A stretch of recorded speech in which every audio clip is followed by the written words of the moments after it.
안녕하세요 여러분, 반갑습니다. 이번 시간은 블록체인과 비즈니스 트렌드 두 번째 시간으로 블록체인의 역사와 블록체인의 종류에 대해서 배워보도록 하겠습니다. 이번 시간은 먼저 블록체인의 역사, 블록체인이 어떻게 시작되었고 블록체인이 어떻게 발달했는지, 그리고 블록체인의 기술적인 배경, 그리고 재미있는 여러가지 스토리들, 그리고 마지막으로 블록체인은 어떤 종류의 블록체인 기술을 가지고 있는지를 배워보도록 하겠습니다. 먼저 블록체인의 역사에 대해서 설명드리도록 하겠습니다. 블록체인이라는 개념은 저희가 첫 번째 시간에서 배웠듯이 분산된 데이터에서 원장들을 보관하는 기술이라고 말씀드릴 수 있습니다. 하지만 블록체인이 실질적으로 대중화된 계기는 2008년도 10월 31일 사토시 나카모토라는 사람이 비트코인 화이트 페이퍼라는 논문을 발간을 하였습니다. 이 날을 첫 번째로 블록체인의 개념을 소개하고 블록체인의 산업이 탄생한 날이라고 할 수 있는데요. 요즘 가상화폐나 비트코인 같은 것들이 떠오르면서 블록체인이라는 용어들이 많이 보이고 있는데, 실제로 비트코인과 블록체인은 혼동돼서 사용되기도 하지만 같은 의미의 용어는 아닙니다. 블록체인은 말씀드렸다시피 공공거래 장부로 불리는 데이터 분산 처리 기술을 말하는데요. 사토시 나카모토는 실질적으로 어떤 사람인지 아직까지 밝혀지진 않았지만 비트코인의 개발자로 알려진 인물입니다. 2008년 그리고 2009년 세계 최초로 암호화폐인 비트코인을 개발을 하였는데요. 그 정체는 아직도 밝혀지지 않고 있습니다. 사토시 나카모토는 이런 컨셉의 생각을 가지고 있었습니다. 기존 화폐는 중앙은행이 화폐 가치를 떨어뜨리지 않을 거라는 신뢰가 필수적이다. 그러나 실제로 화폐의 역사는 이런 믿음을 저버리는 사례로 충만하였다라고 얘기를 했는데요. 그런 어떤 본인의 생각과 기존의 금융 시스템을 개선하기 위해서 사토시 나카모토는 이 논문을 발간을 하고 공유하게 되었습니다. 그래서 이런 블록체인 논문에 나와 있는 내용은 사토시 나카모토가 말하고자 하는 개념은 은행이 없이도 해킹 없이 계속 작동하고 거래 가능한, 그래서 즉 그것의 어떤 응용 개발 산물인 비트코인의 사용자들이 각자가 중앙 금융 시스템인 은행의 역할을 수행하자는 목적 아래서 비트코인을 만들게 되었습니다.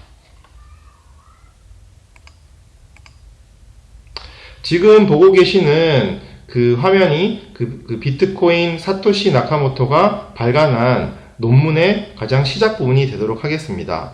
사토시 나카모토는 블록체인과 비트코인의 최초 아이디어를 9장짜리 논문을 통해서 bitcoin.org라는 사이트에서 공개를 하였습니다.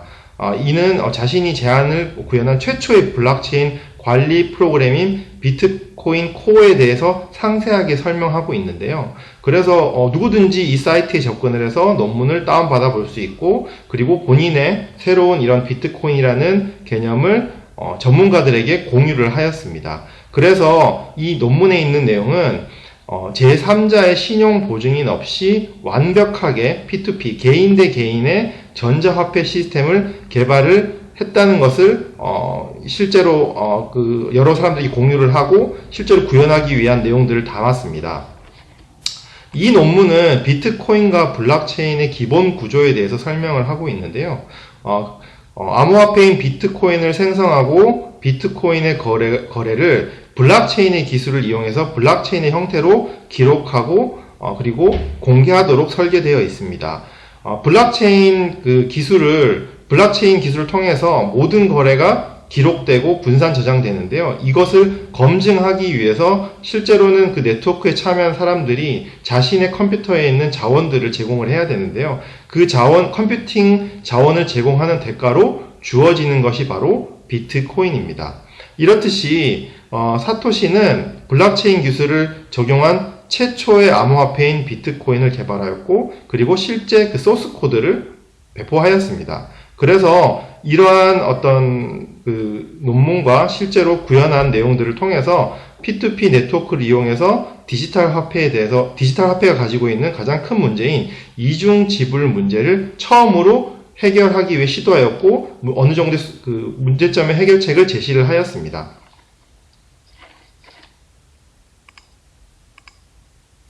전자화폐의 사용에 있어서 중앙은행이라든지 실제로 제3자의 신뢰 기관이 없이 거래를 할 때 생길 수 있는 가장 큰 문제를 이중지불이라고 합니다.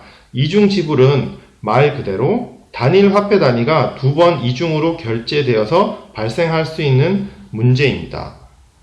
우리가 지금 사용하고 있는 은행이나 기존 금융 시스템의 경우에는 중앙 제어 시스템이 있고 거래 요청이 발생한 순서대로 거래를 진행하여서 이중 지불 문제를 해결할 수 있지만 만약에 개인 대 개인으로서 어떤 전자화폐를 거래를 할 때는 이중 지불이라는 심각한 문제가 있을 수 있습니다.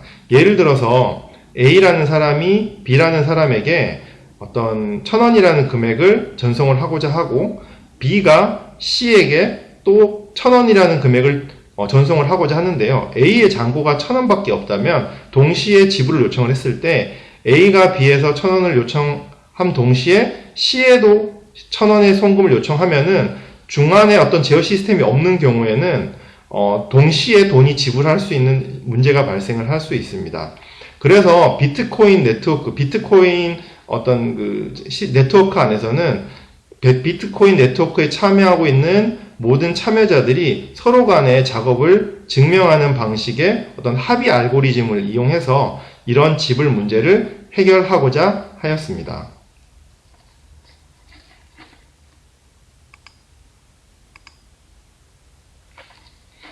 다음 화면에서 블록체인을 이용한 전자화폐가 어떻게 거래되는지에 대한 전반적인 어떤 그 순서를 보여주는 그림입니다. 첫 번째로 지금 화면에서 보시다시피 A가 어떤 금전적인 금액을 B에게 보내고자 할 때 그 거래는 블락이라는 어떤 그 데이터 저장소에 거래 내역이 저장됩니다.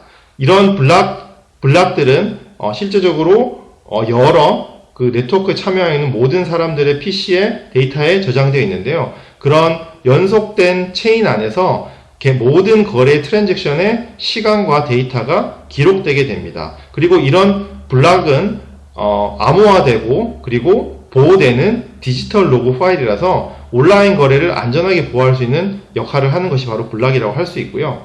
그리고 이런 거래 요청이 있었을 때 여기에 기록되진 블락의 데이터는 블록체인 네트워크에 참여하고 있는 그런 노드라고 불리는 참여자들에게 전부 공유되고 동시에 업데이트가 됩니다.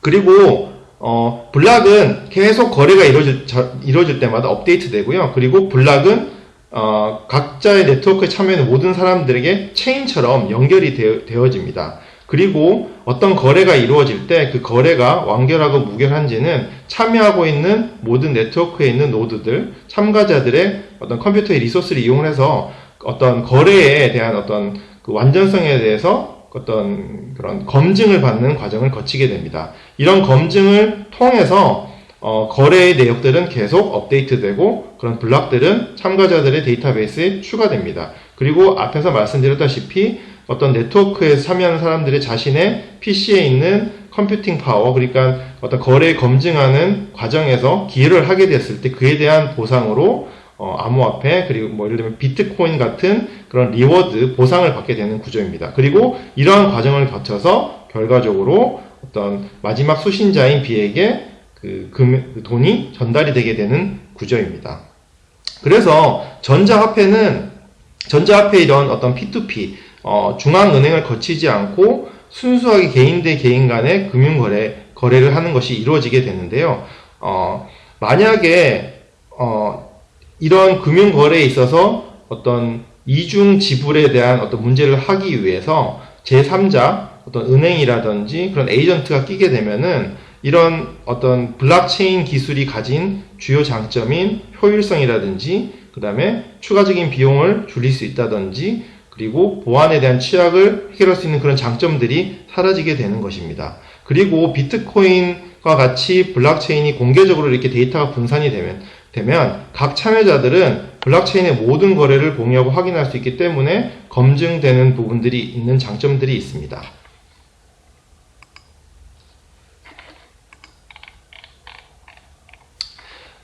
사토시 나카모토 그리고 비트코인, 블록체인 이 세 가지 어떤 연결성에 대해서 간단하게 설명을 드리도록 하겠습니다.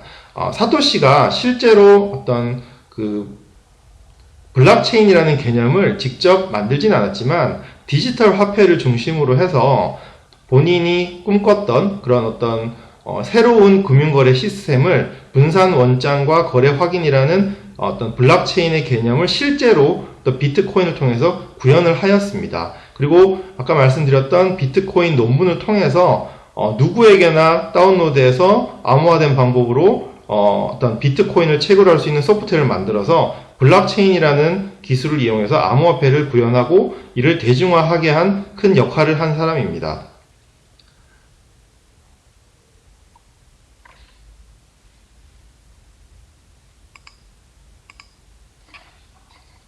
다음으로 블록체인에 대한 종류에 대해서 설명을 드리도록 하겠습니다. 블록체인은 크게 두 가지 종류가 있습니다. 첫 번째로는 퍼블릭 블록체인과 그리고 두 번째로는 프라이빗 블록체인이 있습니다. 퍼블릭 블록체인은 우리가 앞에서 설명드렸듯이 비트코인 같은 누구나 참여할 수 있는 블록체인 네트워크 그리고 비트코인과 더불어서 대중적에 알려진 이더리움이라는 그런 어떤 가상화폐 그런 것들이 퍼블릭 네트워크의 대표적인 예입니다.